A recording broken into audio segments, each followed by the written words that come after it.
We've tried literally everything. Josh went through copywriting, I went through eBay, drop shipping, trading online, and nothing performed better than sales overall. For me, I was in McDonald's from like 16 to 19 as well, just flipping burgers on the weekend, during the week. If we keep doing the same thing, we're gonna get the same results, and so we have to change something. The easiest skill to get into, I didn't even know at this time that it was gonna be a valuable skill, was door-to-door sales. For me, it was getting out of like a position where I'm getting paid for my time into a position where I can get paid for my results. Go ahead and create your own reality.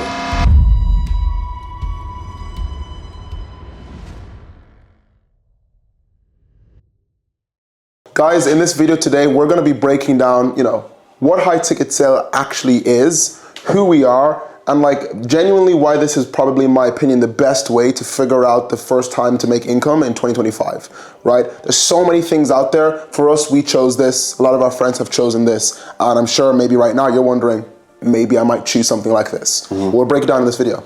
We'll break it down because we've tried literally everything. Josh went through copywriting, I went through eBay, drop shipping, trading online, and nothing performed better than sales overall. So, you wanna go ahead? Yeah, well, I think we'll give you a big background on the story, like where did we actually come from? And like, a lot of you guys probably know it already, so we're not gonna go that deep, right? So like, we all start sort of here, right? And this place here, this was me, I was 19, right? 3 years ago, I was in college. I'd be waking up in bed and I'd be like, yo, I don't even want to get out of my bed today. Like I was playing football and that was the only thing that got me out of bed. No joke, was training at 7 p.m.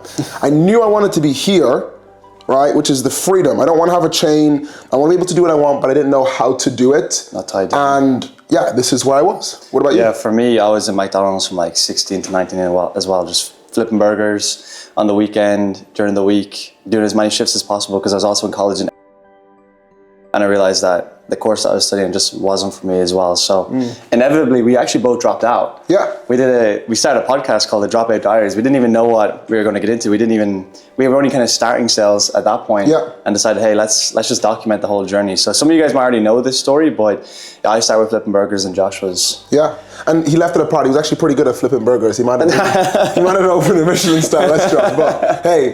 That career wasn't for me. That's all I gotta say. So like, a lot of you guys in this position, right? So we're in this position where we don't know what we're doing, we're unhappy. When I say unhappy, it's not like you don't have to be depressed. You just know that you're not fulfilled in what you want to achieve. You're not on the right track. And you want to make progress. What's the first thing? So in the between here, we drop out of college, right? We drop out of college. There's like a realization moment that like, look, if we keep doing the same thing, we're going to get the same results. And so we have to change something. Yeah. And I remember, I think at this time, like, it's easy to look back now and say, but we didn't really have a plan dropping out either. It wasn't like we dropped out because we knew we had to change our lives. I just dropped out because I didn't like it and I was already overwhelmed.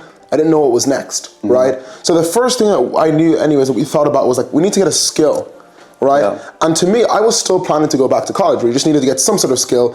And the easiest skill to get into, I didn't even know at this time that it was gonna be a valuable skill, was door-to-door sales, right? Door-to-door sales. I remember knocking doors all day and night with Josh. Through the rain, snow, sunny days. We did that for a good few months. Countryside. And nothing will teach you more about sales than getting rejected 20 doors in a row. Yeah. Trying to sell something that nobody wanted at the time. Why did you like sales? What was it about sales? Obviously, we started with door-to-door. Why did you like sales at that point, right? Before we knew anything else, what was it about door-to-door sales that was cool? For me, it was getting out of like a position where I'm getting paid for my time into a position where I can get paid for my results. Because with the door-to-door role that we chose, there was no base, it was all commissions. My mom and dad literally were like, Warren, are you making the right decision? You're dropping out of college. You're going into a role that doesn't pay you. You're driving there each day. You're spending diesel. They don't even give you diesel money.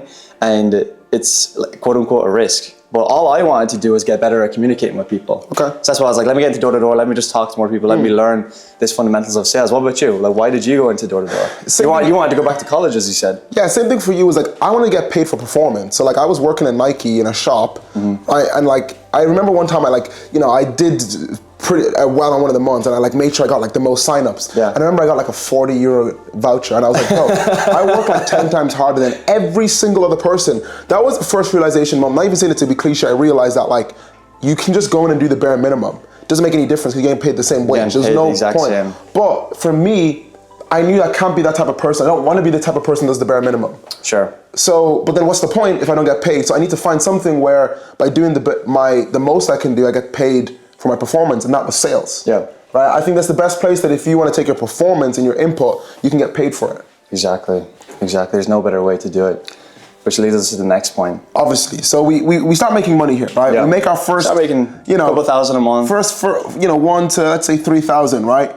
It wasn't anything life-changing, but it was money. We had proven to ourselves that we could drop out of college. It was possible to make money. More money than we were making in Nike and McDonald's combined. We were making like 1.2K a month full-time in Nike and McDonald's. Yeah. So like, we were living life. I was like, shit, I'm making 2 or 3 times the amount that I was before. I thought I was rich at this point. In only 4 months. I was like, shit, what could the next 2 years look like? Exactly. So sales kind of sped up and we got that first taste of that commission money, right? But ultimately door-to-door sales, it came to its end where for us, it was still based on your time. There was only so much hours in the day and it was very, very physical, right? Meaning like you actually had to go out, wake up, leave your house, walk throughout the day, head into the office. And I realized again, coming back to everything, it's not about the money, it was about this, breaking the chain, right? And a lot of people create their own prison, right? So what you do is you create your own prison. So what we had done is, as escaping one prison, we had started to create a second one. That's when we realized that there's only so many doors that you can knock in a day. There's only so many people you can speak to, and with that, although it's uncapped commissions, there's a limit to how much you can make in these roles specifically. For sure. And it kind of creates a theme with these as we walk through. It's like each time Josh and I decided, hey, let's just take one step back to take 2 steps forward. Yeah. And most people don't even take the 1 step back in the first place. Exactly. So we obviously were frustrated, and I guess the next thing we thought of was, okay, well, the one thing that seems to be scalable, has the time freedom, was something to do with the laptop, right? Again, the laptop lifestyle. I think we've all heard of that right before. And again, I had no clue this time whether the lifestyle even worked. Like, we're both from Cavan, right, in the middle of nowhere. I've never seen anybody live a laptop lifestyle. I've heard about it. I've heard rumors that you can work online and travel, but we didn't know. And this was the first introduction that we had into high ticket sales, right? So introduce high ticket sales, right? We sort of realized that there was this industry, and then to break down high ticket sales, essentially you were able to work online on your laptop, work as a sales rep for a company, but from your own home or wherever you want to be on commission, and you're closing higher ticket deals. So high price. Ticket is just another word for price. Yeah, you're not selling like tickets to a concert. Exactly. So we're not selling here in door-to-door, we're selling, 150 euro a month alarm systems, and over here you're selling 5,000 5 to 50,000 packages where you get paid 10% each time. Exactly. And you're getting paid 10% on that, so each time you close a deal, you're making $500. So now we went from, making maybe $40 or whatever a close to making $500. So you do the maths on that, cool. Well, if I can get, 10 to 20 of these per month, I'm making 5 to 10K. Yeah. Right? Every month. And you do that once a day, Monday to Friday. Yeah. 4 weeks of the month, that's 10K in the month. 100%. And this is where things started to change because we realized, well, we got the skill of sales. We're good at it. We just need to find the right, what's this called, the vehicle? What's the offer? The best car to drive to get us there, right? And high ticket sales for me, just so many benefits because you could be anywhere in the world. Yeah. You could take it on your laptop. The commissions were a lot more attractive. And, I just did 5-6 hours, take the call, close my one deal for the day, and that's me done. Yeah. Right? Close the one deal and you've perhaps made more in one call, 30 minutes, than we did in an entire week or 2 weeks. Exactly. Door-to-door sales, knocking doors all day. And listen, it wasn't easy. I'm not going to sit here and sell you guys on this, it's like laptop lifestyle, It's for everybody. Feet up crossed, smoking cigars. No. Flip-flops each day. No, it's not like that at all. No. It was still work, right? But it had helped us to achieve one thing. Along the way, we figured things out, and it got us to the holy grail. For us, this was success. This was what we thought we needed to be able to find potentially that freedom, right? Was you need to have a good amount of income coming in each month, and that was 10,000 a month. And high ticket sales got us both to our first 10,000 euro in a month. Yeah. Right? Yeah, it was. You realize how much more freedom you have when you're able to make 5, 6, 7, 8, 9, 10,000 a month, and the money is just a result of the discipline you had to learn the skill, put in the hours, and then make the commissions. And I feel like if you feel like you're going through a role now and it's like, okay, you're feeling like a cap, you just need to change the vehicle, especially if you're already good at sales. And that was the consistent theme for us throughout this, even changing high ticket sales roles into a better one, and then swapping to a better one and going to another one, and then managing a different team. It was always, hey, is it a better vehicle to switch to make more money? Exactly. And people overlook that. You're right. And that's really like, the reason why it still continues here, guys, is the goal isn't money. No. All right. Money is just a tool that can get you the freedom, right? And freedom to me means, you get to, choose your schedule. You have freedom to travel. There's no limits on where you can stay. There's no limits. You can choose your own hours, as Josh said, with the schedule. To stay. Just the basic stuff, eat the food you want to eat. Yeah. It's nothing, I'm not talking about buying everything, but eat the food you want to eat, being able to have a pasta when you want a pasta. It's better, it's overall aimed at getting a better lifestyle. And that success is different for everybody, but this was our original idea of success, which was just getting a better lifestyle, getting out of cabin, getting to a bit of sun. Yeah, sunlight whenever you need it. Yeah. And that was what our vision was leading up to it. And that's why I just said there's a straight up arrow towards it. And that was all done through this one thing here, right? Which originally sales, then to get to the real outcome where, sales didn't bring us this. This is key because sales in the door-to-door way didn't bring us. Sales in maybe another different way, enterprise way, didn't bring us this.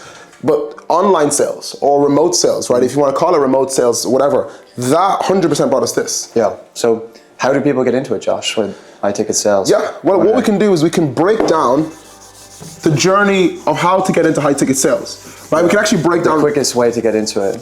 How to get into it / how to perform. Okay.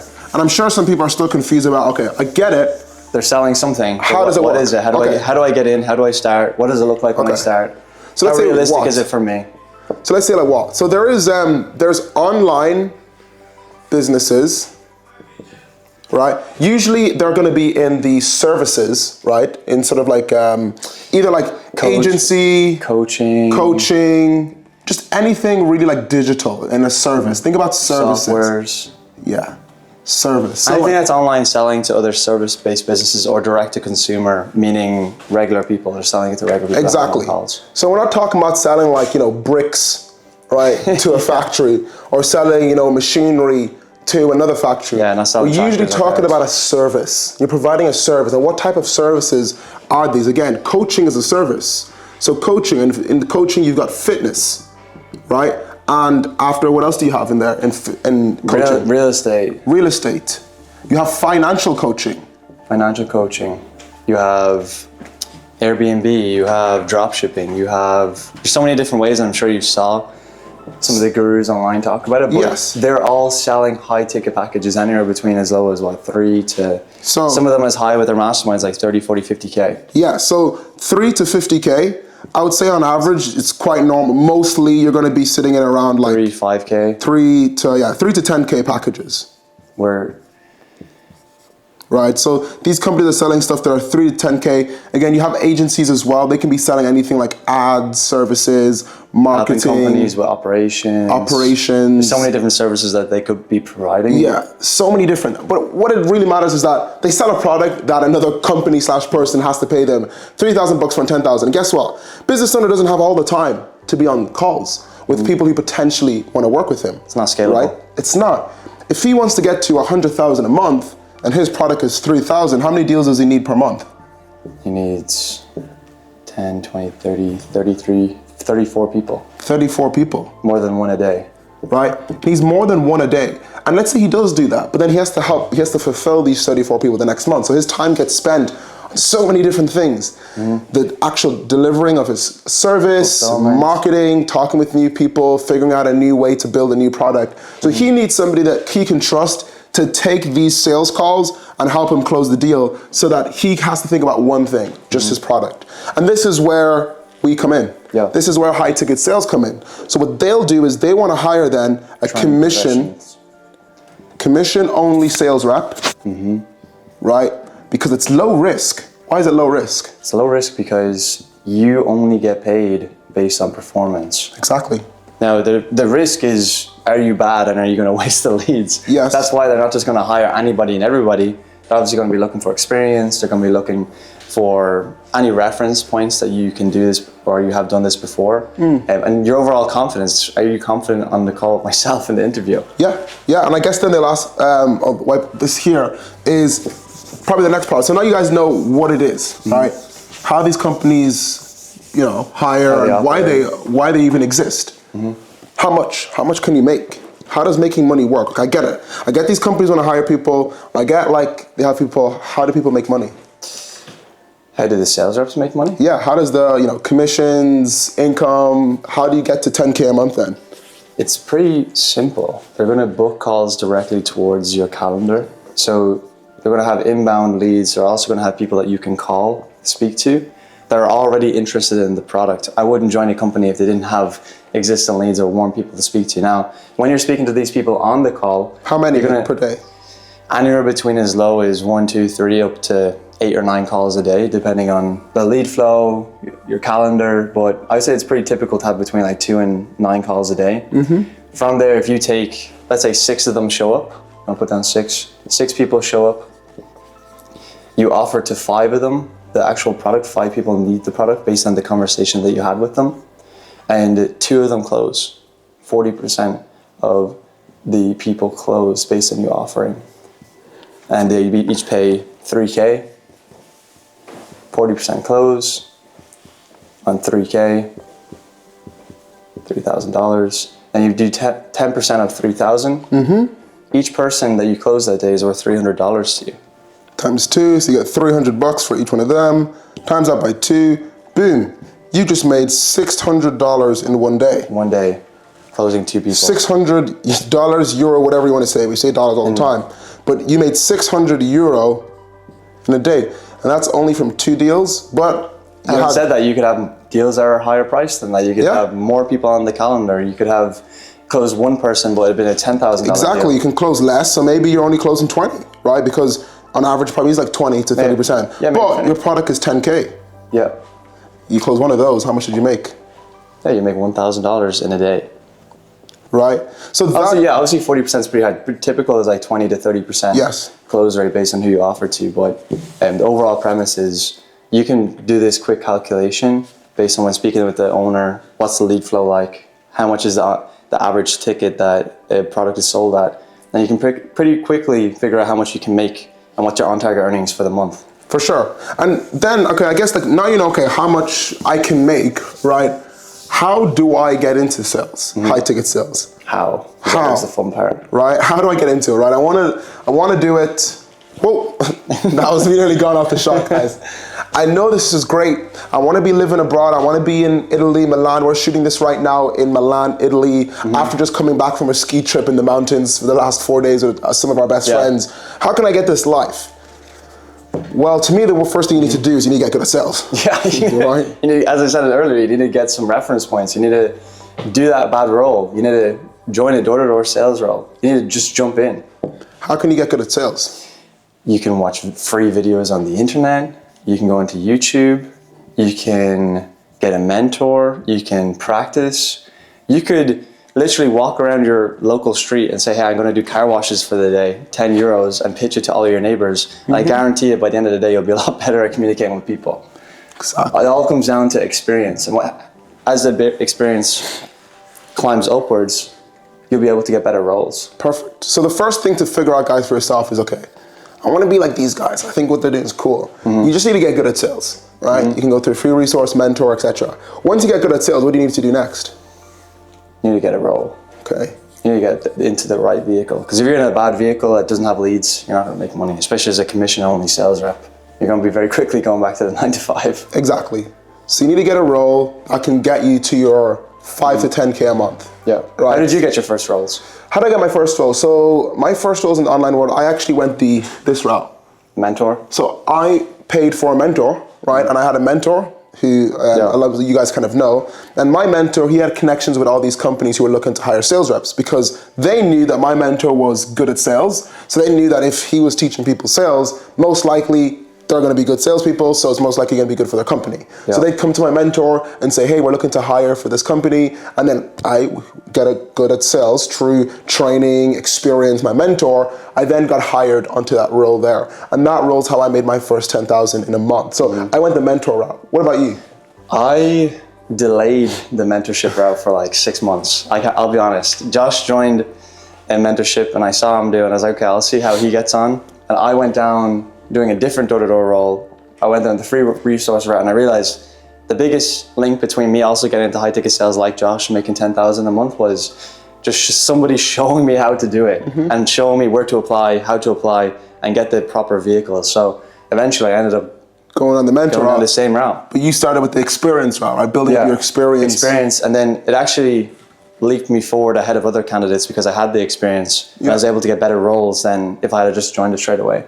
Perfect. So you need to get a role, right? And not just any role, a role that actually has the potential to get you to that first 5 to 10K. 10K a month. Now you have a role. What do you have to do? What's the next step? You have to perform. You have to be ready to perform in that role because you're going to be very quickly removed if you don't start closing deals. And it's like this. Because people think you just make money for free. Yeah, people think it's just going to make money for free and you have this timeline. No, like you should be closing on your first day. You should know your product in and out. You should be asking all the questions. You should be watching other call reviews, some of the other closers. You should be practicing the script elsewhere. And then you should be performing, getting on track for 5 to 10K a month. And how do you perform? What do you need? What are some of the ways that you can perform? One of the biggest ways is training. Showing up to trainings with Affinity Sales Training, as we're wearing our caps today. We thought Subtle plug, by the way. subtle plug with Affinity Sales Training. We spent the whole weekend with 24 other people from Affinity who started from nothing and now are making anywhere between 10 and 20K a month, who came out to all the way to Cortina. Affinity trains people 3 times a week. And at the time when I was under the mentorship, I was training 3 times a week as well. I was showing up, I was going through the call reviews, I was mocking with other people, I was learning through the script. And it's like that old philosophy of just throwing yourself in the fire. It's like learning a language. It's easier to learn a language by embarrassing yourself over and over and over again than just going through Duolingo. Yeah. Like I'll pick up more Italian here, embarrass myself in front of, Francesco down the road than on Duolingo in front of a bird. Yeah, true. That's true. And I guess that's the thing is like, yes, it's Affinity Sales Training. There's other trainings and all out there, but the key is like, it's not about Affinity or joining Affinity. It's about you just need training. Yeah. Find it somewhere, right? You need a mentor because you need to get access to good jobs. Find it somewhere. If it's not Affinity, get it somewhere else, right? You want to be able to perform, get your training, find it somewhere, right? Yeah. And here's the thing that's I guess the last part is not that this works, is why doesn't everybody make it, or why does it not work for everybody, right? Why doesn't it work? Why doesn't it work? Why do you think it doesn't work for some people? Obviously there's many reasons, but why do you think are the most common? I think the main reason it doesn't work for people is because they blame their situation, right? And what I mean by this is like they don't take any ownership or responsibility. Because you're the only person that's in control of where you can take your life. It doesn't matter where you are on that scale, right? Where we drew at the start, whether you're in college, right? Whether you're doing a job you don't like, whether you're on your way to something better, right? Everything is in your own control, right? It doesn't matter if you're in AST, if you're not in AST. It's just your own ownership over that situation to put in the inputs and to take the action that's required to get to your goal. Yeah.